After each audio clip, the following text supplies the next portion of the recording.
कौन थे चंगेज़ खान? चंगेज़ खान क्यों नहीं चाहते थे कि उनके इमारत बने या मरने के बाद उसका कोई निशान बाकी रहे? और चंगेज़ खान की मृत्यु कैसे हुआ? क्या कारण था कि चंगेज़ खान का मृत्यु हो गया और आज तक चंगेज़ खान के उनके कब्र, उनके दफनाए गए जगह को नहीं खोज पाए? तो इसी के बारे में, इसी के टॉपिक में आज हम आगे देखने वाले हैं। चंगेज़ खान की मृत्यु कैसे हुआ, चंगेज़ खान कौन थे और चंगेज़ खान क्यों नहीं चाहते थे कि लोग उन्हें याद करें। तो जैसे कि आप जानते हैं कि चंगेज़ खान का जन्म 1162 ईस्वी के आसपास आधुनिक मंगोलिया के उत्तरी भाग में ओनोन नदी के निकट हुआ था। उसका प्रारंभिक नाम तेमुजिन था। उसके पिता का नाम येसुजेई था, जो क्यात कबीले का मुखिया था। यह परिवारों का एक समूह था जो बोर्जिगिद कुल से संबंधित था। उसके पिता की अल्पायु में ही हत्या कर दी गई थी और उसकी माता ओलुन इके ने तेमुजिन और उसके सगे सौतेले भाइयों का पालन पोषण कठिनाई से किया। 1170 यानी कि जब वो 8 साल के उम्र के थे तब तेमुजिन का अपहरण कर उसे दास बना लिया गया और उनके विवाह के बाद उनके पत्नी बोटले को भी अपहरण कर लिया गया। और जब बोटले को तेमुजिन यानी कि चंगेज़ खान छुड़ाने के लिए गए तो भीषण युद्ध हुआ।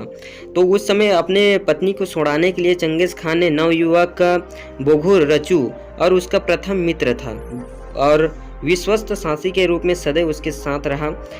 उसका सगा भाई जमुका भी उसका मित्र था, जो बाद में उसका शत्रु बन गया। जमुका ही उनके सबसे बड़े शत्रु थे उनके बचपन में। जब वो 30-27 साल की उम्र के थे तब से जमुका को ही युद्ध में चुनौती देते रहे चंगेज़ खान और अंततः उनको पराजित भी किया। जैसे कि आप जानते हैं कि जमुका ने कैराइट लोगों के शासक व अपने पिता के विरुद्ध सगे भाई तुगरिल उर्फ ओंग खान के साथ पुराने रिश्तों की पुनर्स्थापना की। 1180 और 1190 ईस्वी के दशकों में तेमुजिन ओंग खान का मित्र रहा और उसकी सहायता से अपने जमुका जैसे प्रतिद्वंदियों को हराया। जमुका को पराजित करने के बाद तेमुजिन ने अधिक आत्मविश्वास के साथ अन्य कबीलों के विरुद्ध लड़ाई प्रारंभ कर दी। उसने अपने पिता के हत्यारे शक्तिशाली तातार कैराइट और 1203 में ओंग खान के विरुद्ध युद्ध छेड़ा। 1206 में शक्तिशाली जमुका और नेमन लोगों को युद्ध में निर्णायक रूप से हराने के बाद तेमुजिन यानी चंगेज़ खान स्टेपी क्षेत्र की राजनीति में सबसे प्रभावशाली व्यक्ति के रूप में उभरा। मंगोल कबीले के सरदारों की एक सभा कुरिलताई, जिसे कुरिलताई कहा जाता था, ने तेमुजिन को चंगेज़ खान, समुद्री खान या सार्वभौम शासक की उपाधि के साथ मंगोलों का महानायक घोषित किया गया। अपने अधिकांश जीवन में युद्ध करने के बाद 1227 ईस्वी में चंगेज़ खान की मृत्यु हो गई। ये तो था तेमुजिन यानी चंगेज़ खान की कहानी कि चंगेज़ खान कौन थे, चंगेज़ खान के क्या रिश्तेदार थे, चंगेज़ खान कब से युद्ध लड़ रहे हैं। तो देखें, जैसे कि आप देखें कि चंगेज़ खान 10 साल की उम्र से युद्ध के रणनीति में पूरी तरह से कुशल हो गए थे। तो आज आगे देखने वाले हैं हम चंगेज़ खान की मृत्यु कैसे हुआ। चंगेज़ खान के मृत्यु में दो विशेषकर मत दिए हुए हैं, दो पहलू हैं कि कहा जाता है कि उत्तर पश्चिमी चीन में एक टिबेटो बर्मन जनजाति तोगुन की राजकुमारी ने चंगेज़ खान को सूरा घोंप दिया था, जिसके बाद शरीर से अधिक मात्रा में रक्त निकलने के कारण चंगेज़ खान की मौत हो गई थी। यह भी कहा जाता है कि वह युद्ध के दौरान अपने घोड़ों से गिर गया था और उस दौरान लगे एक संक्रमित तीर से उसकी मौत हो गई। मतलब कि जब ये युद्ध लड़ रहे थे उसी बर्मन के खिलाफ, तो जब घोड़े से गिरे तो एक तीर इन पर लग गई और उसी तीर के कारण इनकी मृत्यु हो गई। ये दूसरा मत था। अब देख लेते हैं गाइस कि चंगेज़ खान नहीं चाहता था कि मरने के बाद उसका कोई निशान बाकी रहे। क्यों नहीं चाहते थे?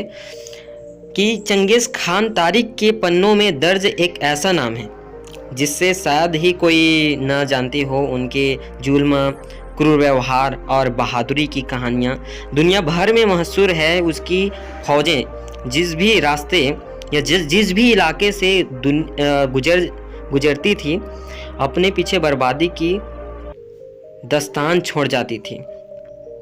कहने को तो वो चंगेज़ खान या मंगोल शासक थे, लेकिन उसने अपनी तलवार के बल पर एशिया के एक बड़े हिस्से पर कब्जा कर लिया था।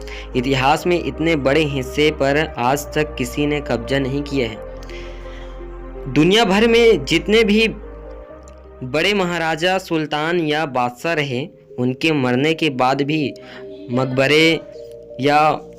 मकबरे और उनके कई पहचान थी, इमारतें थे, उनके रूप में आज भी हमें देखने को मिलता है। लेकिन ये मकबरे शायद इसलिए बनाए गए क्योंकि वो चाहते थे कि लोग उन्हें हमेशा याद रखें। लेकिन चंगेज़ खान के इस बात पर हैरानी होता है कि चंगेज़ खान ने अपने लिए एक अजीब वसीयत की थी, जो नहीं चाहता था कि उसके मरने के बाद उसका कोई निशान बाकी रहे।